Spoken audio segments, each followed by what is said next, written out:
जय हिंद दोस्तों। आप सभी का सिद्धार्था सर यूट्यूब चैनल पर स्वागत है। आज का जो वीडियो है महिला पर्यवेक्षक मध्य प्रदेश सुपरवाइजर के लिए बहुत महत्वपूर्ण मैथ के सुपर टॉप प्रश्न मैं लेकर आया हूं, जो एग्जाम में सीधे सीधे आते। और इसके अलावा आप यहां से अदर प्रश्न बनाना सीखेंगे, कैसे सोचा जाता, सारी चीज़ें इसी क्लास में हम बताने वाले हैं। कम समय में ज़्यादा प्रश्न देंगे। तो चलिए, जो पहली बार है वो चैनल को सब्सक्राइब करिए, बेल बटन दबाइए, अपने दोस्तों को शेयर भी करिए। तो देखिए, हम आपको यहाँ ये सिखाएंगे बिना सूत्र के आप कैसे प्रश्न को हल करेंगे।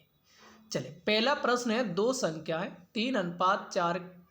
4:5 के अनुपात में है। पहली संख्या में 20% की वृद्धि, दूसरी में 20% की कमी करने पर प्राप्त संख्याओं में अनुपात होगा। तो देखिए, दो संख्या दी है, आपको ऐसे लिख लेना है, पहली और दूसरी। पहली दी है 4, दूसरी दी है 5। पहली में कह रहा है 20 की वृद्धि, तो देखो 100 हर चीज होती है परसेंटेज, तो 20 की वृद्धि मतलब 120। इधर परसेंटेज खत्म करेंगे, नीचे 100। यहाँ कह रहा है कि 20 की कमी, इसे भी 500 मान लेना है ताकि कैलकुलेशन से आप दिक्कत ना आए। और 20 की कमी मतलब 100 में से 20 घटाएंगे, 80/100। तो देखो 2 जीरो से 2 जीरो चलेगा आपके, ये आपको यहाँ ये 400 मान लेना है, ठीक है। 2 जीरो से 2 जीरो चलेगा। अब आगे सॉल्व करते हैं। 0 से 0 चला गया, ठीक है। 4 से काटा, 4 दूनी 8। यहाँ देखो, इधर बचे 12, इधर 2 से काटा तो देखो 6। तो अब क्या बचा, 6:5। तो आंसर कौन सा हो जाएगा, आंसर हो जाएगा आपका 6:5D। तो देखिए, इस तरीके से आपको प्रश्न को सॉल्व करना है। एक बार मैं फिर से बता दूं, देखो 4 को मान लेना 400, 5 को मान लेना है 500। अगर 6 होते तो 600 मान लेते। 20 की वृद्धि मतलब 120/100। इसी तरीके से यहाँ 20 की कमी कह रहा है दूसरे में, तो यहाँ से बटा 100। 2 जीरो से 2 जीरो, 2 जीरो से 2 जीरो, 0 से 0, ठीक है। अब देखो, 4 से काटा 2 बार, 2 से काटा 6 बार, तो इधर बचा 6 और इधर बचा 5। तो आंसर कितना हो गया, 6:5। इस तरीके से आपको प्रश्न करना है हल। देखो, दूसरा प्रश्न भी बहुत बार आता है। ये प्रश्न कह रहा है कि प्रभात ने 12 दिन में एक काम का 1/2 भाग पूरा कर लिया है। तो देखिए, पूरा अगर काम जब इस तरीके से रहे, तो अगर प्रभात का हमें पूरा काम करना है तो 1/2 बराबर 12, तो गुणा कर देंगे तो टोटल पूरा काम हो गया उसका 24, ठीक है। 1/2 का शेष कितना होता है, 1/2 है, और इसमें से एक शेष करेंगे, 2 × 2, तो 1/2 ही आएगा। कह रहा है कि शेष काम 6 दिन में, तो 2 से गुणा करेंगे तो ये कितना हो गया, 6 दूनी 12 हो गया। तो जब प्रभात का क्या कह रहे हैं, संतोष ने बचा हुआ, तो संतोष का पूरा काम कितना हो गया, 12, प्रभात का हो गया 24। तो जब ऐसा प्रश्न आ जाए तो आपको क्या लिखना है, 12 × 24 और बटा दोनों के बीच का अंतर 12, ठीक है। तो देखो, दोनों का अंतर, ठीक है, 6 दूनी 12 और ये तुम्हारा 24 है। तो देखिए, एक बार अच्छे से समझा देते हैं। देखो, पूरा काम कैसे निकालेंगे, प्रभात का आप 12 और 1/2 है, इसका गुणा कर देंगे तो पूरा काम हो गया प्रभात का 24। शेष 1/2 का शेष क्या होगा, 1/2। इसे पूरा करेंगे, ये आ जाएगा संतोष का पूरा काम हो गया तुम्हारा कितना, 12।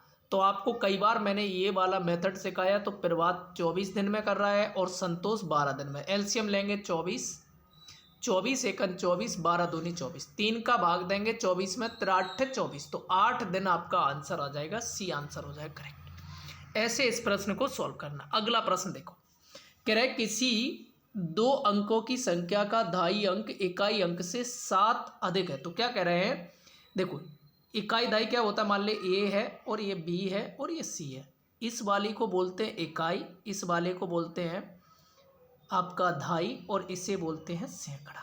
ये बात क्लियर है। या कह सकते हैं, जैसे मान लीजिए कोई हमने संख्या दे दी 4, 8, 3, ए वाले को पीछे वाले को इकाई बोलेंगे, इसे बोलेंगे धाई। ठीक है, अब समझो प्रश्न देखो कैसे करना है। कह रहे हैं कि धाई का अंक इकाई से 7 अधिक है।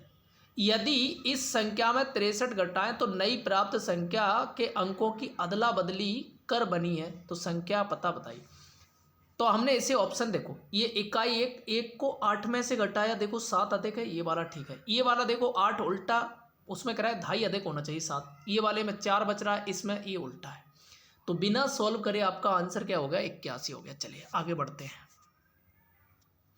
अगला प्रश्न कह रहा है कि 3 क्रमागत सम संख्याओं का योग 54 है।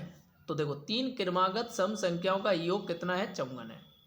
ठीक है, तो सबसे छोटा पूर्णांक बताओ। तो 54 जब 3 बोले तो 3 का भाग देंगे तो ये आ गया 18। इससे पहले सम संख्या क्या होती है, 16। अगर बड़ी पूछते तो कौन सी हो जाती, 20। तो आपसे छोटी पूछिए तो आंसर क्या हो जाएगा, 16। इस तरीके से प्रश्न को उड़ाना है। कह रहे हैं कि यदि 10 मित्र एक दूसरे से हाथ मिलाते हैं तो कुल कितनी बार हाथ मिलाएंगे। तो देखो जब हाथ मिलाने वाला आ जाए तो क्या करना है, n-1 और बटा 2। n मतलब जितने मित्र हैं, तो 10 है, 10 में से 1 घटा देंगे, कितना बचा, 9, और 2 का भाग देंगे तो कितना बचा, 5। 9 पने 45, तो आंसर कितना आ गया, 45। चलिए अगला प्रश्न है आपका। कह रहा है कि यदि किसी संख्या में 21 जोड़ा जाए तो वह संख्या 3 गुनी संख्या से 7 कम हो जाती है। तो देखो ऑप्शन से सिखा रहा है। मान ले पहला ही ऑप्शन लिया हमने, 21 जोड़ा तो ये देखो कितने हो गए, 35 हो गए। अब कह रहा है कि वो 3 गुनी से 7 कम, तो हम 14 का 3 गुना करेंगे, 14 × 42। तो देखो चेक करो क्या 7 कम हो रहा है। देखो 42 में से 35 घटाएंगे, 7 कम। पहला ही ऑप्शन हो गया। अब हमें आगे जरूरत है नहीं है, आगे बढ़ते हैं। आगे कह रहे हैं कि जब विजय 12 पेन बेचता है तो उसे 2 पेन के विक्रय मूल्य के बराबर लाभ होता है। तो देखो एक चीज बताओ, आपने 12 रुपए की बेची और कहा कि 2 रुपया का लाभ होगा, तो 2 का लाभ हुआ, तो इसका मतलब खरीदी कितने की होगी, 10। सदा लाभ हानि किराए मूल्य पर निकालते हैं। परसेंटेज के लिए 100 कर दो, 0 से 0, 2 का गुणा 10 में करेंगे तो 20% आपका आंसर आ जाएगा। इस तरीके से प्रश्न को उड़ाना था। अगला प्रश्न कह रहे हैं कि एक संख्या को 27-36 से विभाजित करने पर शेष 75 रहता है। यदि उसी संख्या को 24 से विभाजित किया जाए तो कितना। तो देखो जब आपको ये संख्या काट देना, बस शेष देखना कितना है। शेष कितना है, 75। किससे भाग देने की बात कर रहा है, 24। 24 दिया कितने होते हैं, 72। 72 घटाया तो देखो 5 में से 2 गए, 3, 7 में से, तो आंसर कितना आ गया, 3 आ गया। बस ऐसे इस प्रश्न को उड़ाना था आपको। ठीक है, अगला प्रश्न है आपका। कह रहे हैं कि यदि किसी धनराशि पर 6 वर्ष का साधारण ब्याज मूलधन के 30%, माना कि मूलधन कितना है, 100 होगा, 30% के बराबर है, तो मूलधन कितना हो गया, 30 हो गया। तो यह कितने समय में मूलधन के बराबर हो जाएगा। तो देखो जब भी ऐसा प्रश्न आए, जब भी आए तो आपको क्या करना, जितने वर्ष हैं उसका यहाँ भाग दो। 6 पंजे 30, कितनी बार गया, 5। 5 का यहाँ दे दो, फिर 5 दूनी 10, 20 वर्ष आपका आंसर आ जाएगा। इस तरीके के प्रश्न ऐसे उड़ाए जाते हैं। ठीक है,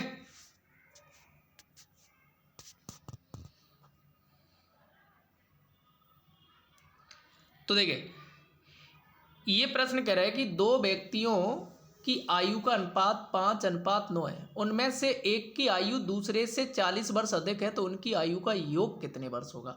तो वैसे आज का प्रश्न ये होमवर्क देना चाहते थे, पर पहली क्लास है तो मैं इसको करवा देता हूँ। देखिए 2 व्यक्ति हैं, मान लीजिए कोई भी नाम दे दो आप, 1, 2 दे दो या ए बी दे दो, कोई दिक्कत नहीं है। 5:9 है, ठीक है। कह रहे हैं कि उनमें से एक की आयु दूसरे से 40 वर्ष अधिक है। तो देखो हमने यहाँ से घटाया, देखो ये देखा कितना अधिक है, देखो ये 4 आ रहा है, प्रश्न में कह रहा है 40 है। तो काटा 1 यूनिट की वैल्यू कितनी हो गई, 10 हो गई। 1 यूनिट की वैल्यू कितनी हो गई, आपसे पूछा दोनों का योग, तो 9 और 5 जोड़ेंगे कितने होगा, 14। 14 में 10 का गुणा कर देंगे तो आंसर कितना आ जाएगा, 140। तो ऑप्शन कौन सा है, ये आंसर।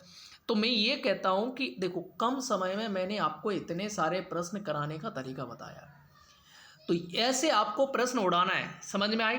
मैं सभी लोगों से चाहूँगा कि आपको इस तरीके से प्रश्न करना है। अगर और कोई क्वेरी हो तो आप कमेंट में ज़रूर बताइए। आप अपने सारे 10 प्रश्न को प्रैक्टिस करना है, मुझे कमेंट बताना आपसे कितने सही हुए हैं 10 में से, ये भी बताना है। बाकी के वीडियो को लाइक कर दीजिए, सब्सक्राइब कर दीजिए, और मैं फिर से कहूँगा आप बढ़िया सी किताब लेके आइए, डिटेल वाली लेके आइए और एक ऑब्जेक्टिव लेके आइए। दोनों को लगाइए, मैं गारंटी दे रहा हूँ आपका सिलेक्शन कोई नहीं रोक सकता। और प्रीवियस ईयर्स के प्रश्न भी लगाइए। थैंक यू दोस्तों।